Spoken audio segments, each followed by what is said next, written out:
Dude, something is in the water in Montreal for sure, and I'm absolutely surprised that it's gotten to this point. When it comes to superstitions, there is nothing consistent that I personally have been doing. I've been sleeping through some of the periods. I've been streaming some games, not streaming others, this, that, and the other thing, but my goodness, the Canadiens are still going out there and winning. It's a great day for Canadian hockey, and I don't say Canadian hockey as in just like Canadiens hockey, but like Team Canada, man. Oh boy, Nick Paul in overtime against Finland. Team Canada wins at the IIHF Championships as well. The World Championships, by the way, if you hadn't been paying attention to that tournament. But a few hours after that game concluded, which I did not stay awake for, I was actually in bed because I went to bed right before the game actually started, we had Montreal-Winnipeg game number 3. And I was kind of thinking, okay, you know, game 1 was a slobber knocker. We had all this action, all the momentum, and the goals coming everywhere. Montreal wins an actual goal-scoring fest. Game 2 is a 1-0 shutout, where it's just a really boring game, but hey, even though it's boring, the Canadiens still win. Game 3, oh man. You talk about Mario Lemieux and his crazy 5-goal game where he scores 5 different goals 5 different ways. This is like Montreal here, because this game, Game 3 against the Jets, was just so immaculate towards everything the Montreal Canadiens have been trying to build over the past few months that it's so cathartic to see. Before we get into anything, though, I want to talk to the Jets fans watching this video. Guys, I don't know what to say. I don't know what to say what has not already been said before. You know, the 3-0 sweep has only been recovered 4 times in NHL history. We all know that. We hear it all the time. But, like, holy, I just don't even know how to respond to the Jets fandom who is crying out loud asking what happened to their hockey team. Because this Jets team has just lost everything that made them great against the Connor McDavid Edmonton Oilers. The disappointment, man. I saw a few guys that actually showed up to play and looked pretty alright doing it. Nick Ehlers, bless that man's soul. We all remember what he did in Game 1 after the Evans hit. But he was showing up tonight, looked pretty good. Adam Lowry, same thing. Great player out there. You can definitely see the heart and soul in his gameplay. And of course, Connor Hellebuyck, the guy's absolutely fantastic. He's a Vezina winner for a reason. But, my goodness, everything else, man.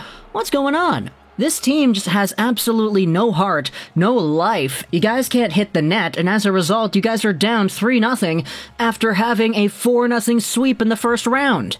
I've been seeing how Peg City Hockey is freaking out about his team. I've been seeing all the Jets fans on the subreddit just melting down at this squad and labeling out their frustrations, but man, as a guy cheering for the other team, I will say, it's kind of funny to watch, but still, I sympathize with you guys. I know what it's like to be disappointed in your hockey team.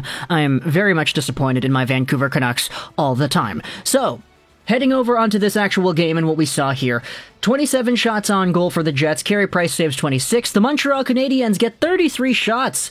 And if you take a look at the ice time, the zone pressure, the overall flow of the game, the Montreal Canadiens did what they needed to do to start off hot and get all the flow on their side. Eventually, it's a 4th-line shift. It's a Philippe Deneau little deflection in the neutral zone that causes the turnover. Montreal comes back in the offensive zone. Eventually, it's Corey Perry, kind of just cycling it down low with Eric Staal. Perry to Staal, back to Perry. Eventually, Staal tries to take a shot at the flex down low. Corey Perry picks it up, sweeps it out in front, and he scoops it right in past the goaltender. It's a weird shot. Like, you don't see this play made a whole bunch, where the guy pops out on the backdoor side, waits a little bit for the screen to coagulate in front of the goalie, and then shoots it far side while spinning around. And I love Corey Perry's attitude after he scores the game's first goal. He just puts his arms up, and you can see his face. He's got that ice-cold blank stare. He's just looking around, looking at the audience, cheering,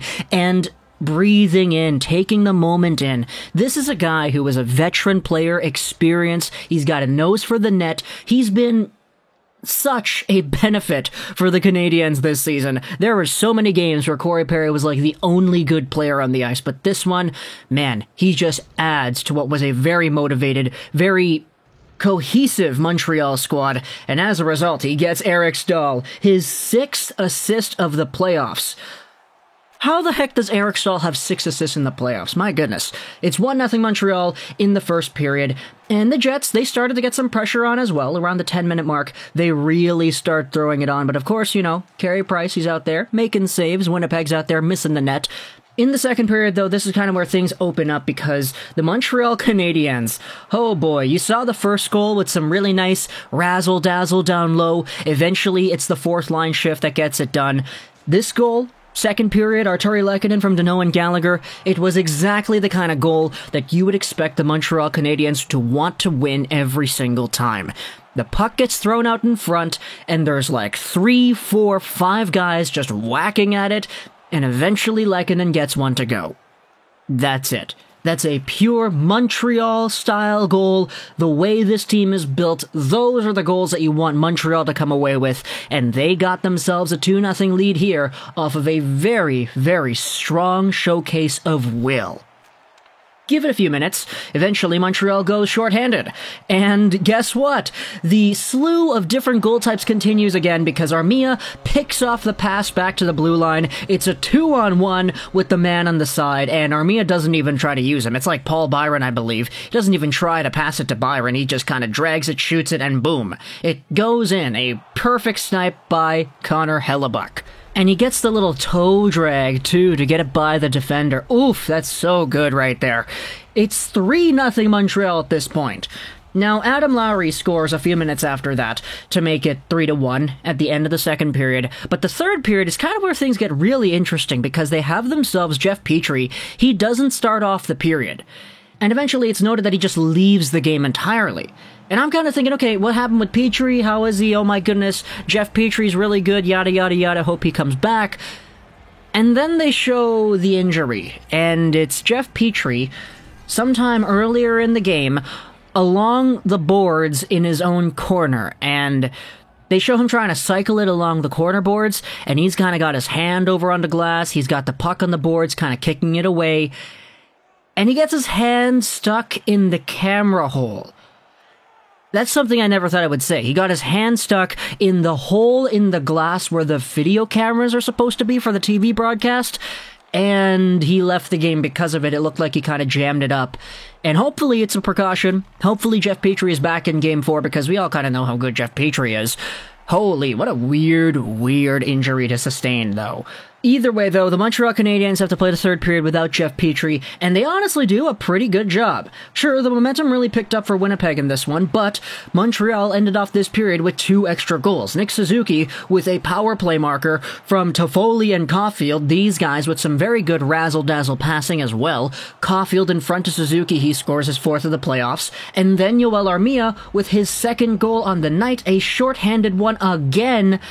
2 shorthanded goals in this game for Yoel Armia, and the Montreal Canadiens, they tie their all-time playoff record for shorthanded goals in a playoff run. The last time they scored shorthanded goals in this quantity was in 1986. They scored 4 back then. They have 4 this year. And they're up 3-0 against Winnipeg. There are still plenty of opportunities to go out there and get more shorthanded goals anytime, at the very least, in the next 4 games.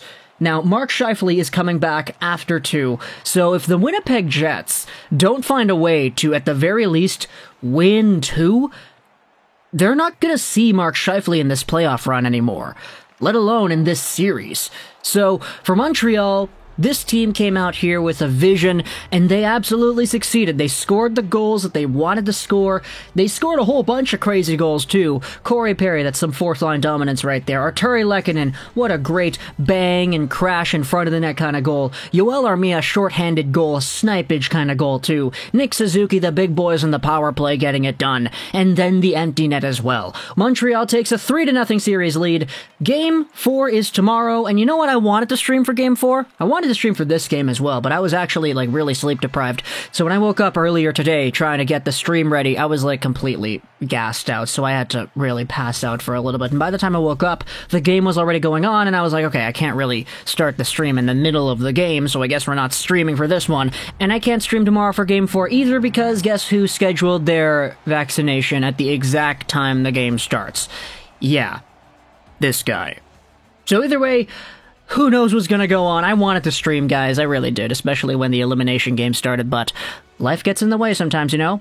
Talk to me in the comments what you thought about this game. I hope you enjoyed. This was Josh Rolls 99.